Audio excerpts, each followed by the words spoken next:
میرے نبی پاک صلی اللہ تعالی علیہ وسلم نے فرمایا ہر چیز اپنے رب سے مانگ، ہر چیز مانگ، ہر چیز مانگ۔ یا رسول اللہ کیا کچھ؟ میرے محبوب نے فرمایا تیرے گھر میں نمک بھی ختم ہو جائے تو وہ بھی اپنے رب سے مانگا کر، تو مانگنا وہ تجھے دے گا، تو اس کی بارگاہ میں کشکول طلب دراز تو کرنا۔ اور ترمذی شریف میں عجیب لفظ ہے، رسول کائنات نے فرمایا، رب کریم فرماتا ہے جب میرا بندہ ہاتھ اٹھاتا ہے نا تو مجھے حیا آتی ہے کہ میں خالی کیسے لوٹا دوں اس کے۔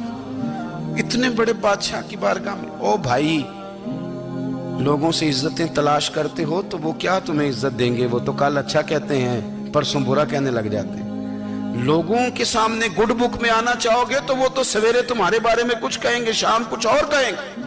اپنی روحانی زندگی آباد کریں، اپنے مسلح کو وقت دیں، اور دنیا سے چھپ کر اس موبائل کو بند کر کے اور اپنے آپ سے بھی چھپ کے اور تنہا ہو کے چھپا کے سارا کچھ اپنے آنسو اپنے رب کی بارگاہ میں پیش کریں، اس کے حضور حاضری دیں۔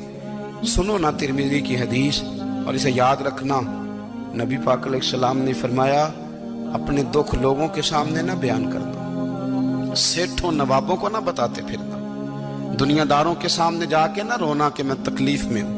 فرمایا اگر دنیا داروں کو دکھ بتاؤ گے رب تمہیں کبھی غنی نہیں کرے گا۔ کہتے تھے مجھے سوز دے، مجھے ساز دے، اور مجھے نیم شب کا نیاز دے، دم سجدہ خود کو میں توڑ دوں، مجھے ایسا ذوق نماز دے۔ اور میں تیری بہار کا پھول ہوں، میں کھلا بھی ہوں تو تیرے لیے، مجھے میری شاخ سے توڑ لے، مجھے اپنی زلف کا ناز دے۔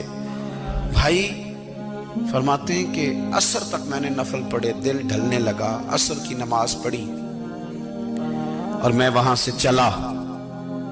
اب میں جب نکلنے لگا تو دل میں خیال آیا کہ چھوٹی چھوٹی دیواریں ہیں گھر کی، بغیر کچھ لیے جاؤں گا تو بیوی دور سے دیکھے گی تو شور کرے گی کہ پھر خالی ہاتھ آ گیا ہے۔ کہتے میں نے اپنے اسی رومال میں جس میں میں نے نماز پڑھی تھی نا، رومال میں کی آخی دے پنجابی جسافہ، کہتے ہیں اسی میں نا میں نے کچھ ریت بھر لی کہ وہ دور سے دیکھے گی تو سمجھے گی کچھ لے کے آیا ہے، چلو جا کے اسے بتا دوں گا کہ آج پھر مزدوری نہیں ملی۔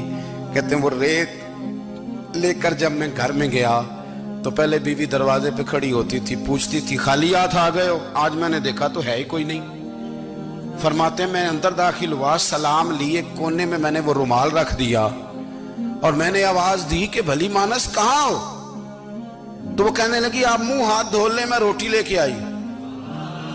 میں نے کہا روٹی کہاں سے آ گئی؟ یہاں تو کئی دنوں کے فاقے، تو کئی دنوں کی غربت ہے، یہاں تو اس گھر میں تو فقیری ہے۔ فرماتے ہیں کہ وہ روٹی لے کے آئی اور اس وقت کی جو موجودہ نعمتیں تھیں، سمجھ لیں سلاد، اچار، ہر چیز ساتھ لائی۔ میں نے کہا کہ بچے کہاں گئے؟ کہنے لگی وہ کھانا کھا کے کھیلنے گئے، آپ کھانا کھا لیں آ جاتے۔ کھانا میں اپیل، کھانا اس نے چن دیا۔ میں نے حیرت انگیز لہجے میں ساری نعمتیں اپنے دسترخوان پہ دیکھ کر کے بیوی سے پوچھا یہ کہاں سے آیا کھانا؟ بچوں کو تو نے کہاں سے کھانا کھلایا؟ یہ سارا کچھ کیسا ہے؟